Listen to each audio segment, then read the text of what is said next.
Selamat datang kembali di pembahasan kita. Pernah nggak sih ngerasa pikiran kita itu kayak jalan di rel yang sama aja tiap hari? Kayak ngelakuin sesuatu tapi nggak pakai mikir panjang gitu. Nah, ini nih yang diangkat di bab 4 dari sumber kita, judulnya Berpikir Kebiasaan, Habitual Thinking. Iya, bener banget. Istilah yang cukup menarik ya.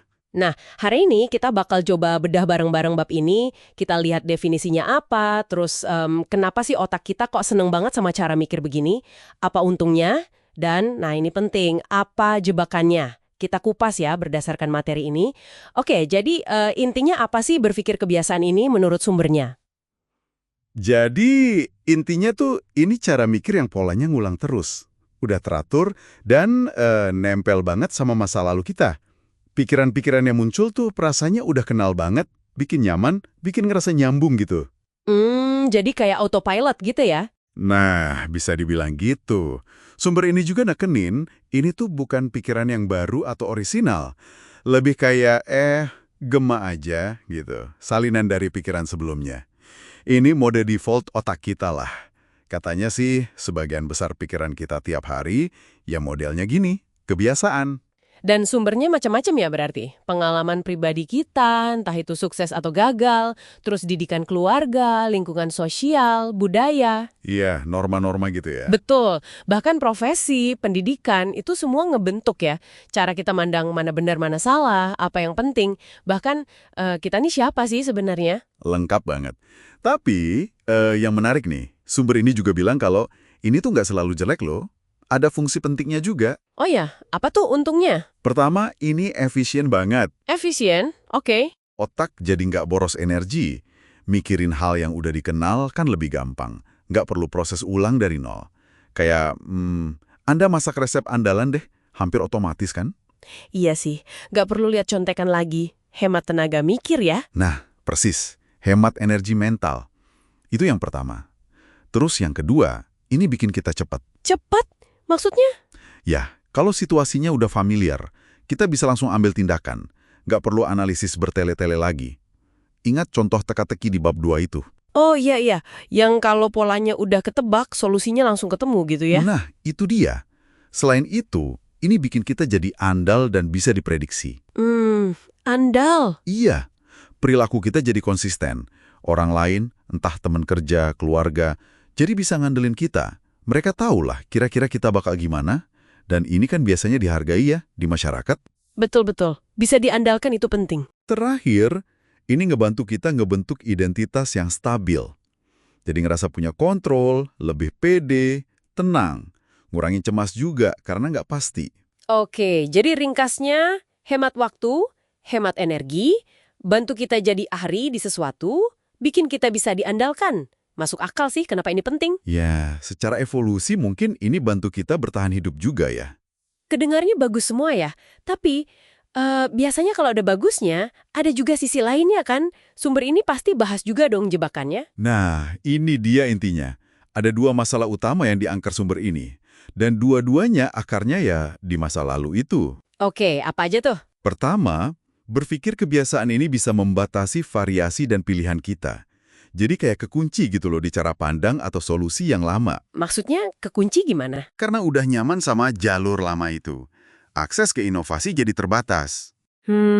Jadi kita nggak lihat kemungkinan lain ya? Oke, itu yang pertama. Terus yang kedua? Yang kedua, ini bisa jadi usang dan nggak relevan lagi. Wah, ini kayaknya lebih bahaya ya. Bisa jadi, dunia kan berubah terus ya kan? Konteks hidup kita juga ganti. Nah, solusi atau cara pikir yang dulu oke banget, sekarang mungkin udah nggak ngefek.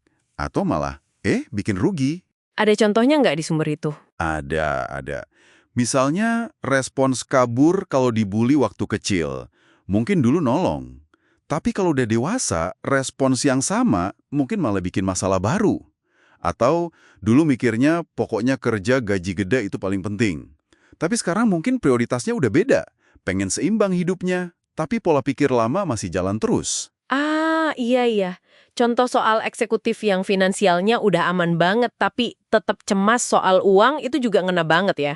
Nah, itu dia. Akarnya dari cerita atau pengalaman masa lalu soal susah Padahal sekarang kondisinya udah beda jauh. Tapi kebiasaan mikir awas kurang itu jalan terus. Otomatis, bikin stres sendiri jadinya. Persis. Dia kayak kejebak sama representasi masa lalu yang udah nggak cocok sama realitas sekarang. Ini nyambung ke metafora peta mental yang juga disebut di sumber ini. Peta mental? Gimana tuh maksudnya? Jadi, berpikir kebiasaan itu kayak pakai peta lama terus. Peta itu mungkin dulu akurat, berguna banget.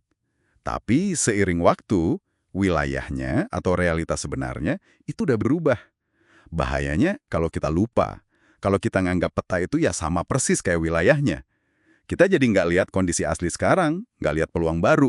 Wah, dalam juga ya analoginya. Jadi kita harus tahu kapan pakai peta lama, kapan harus lihat wilayahnya langsung. Betul, harus sadar kapan kita ngandelin kebiasaan buat efisiensi, dan kapan kita perlu banget lihat situasi pakai kacamata baru, pikiran yang seger.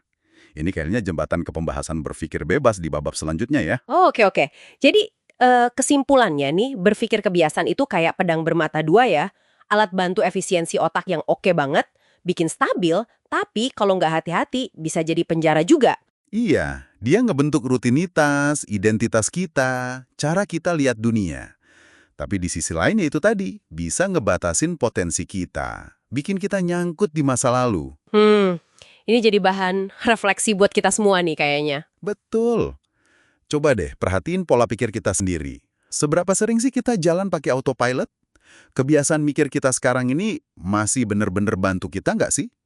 Atau jangan-jangan, malah nutupin jalan buat lihat hal-hal baru? Pertanyaan bagus tuh.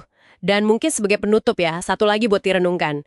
Kalau emang benar sebagian besar pikiran kita hari ini cuma ngulang yang kemarin, terus seberapa besar sih bagian dari diri kita yang benar-benar hadir, yang ngerespons keunikan saat ini? Dan gimana caranya kita bisa kasih ruang lebih banyak buat perspektif yang baru, yang seger dalam hidup kita?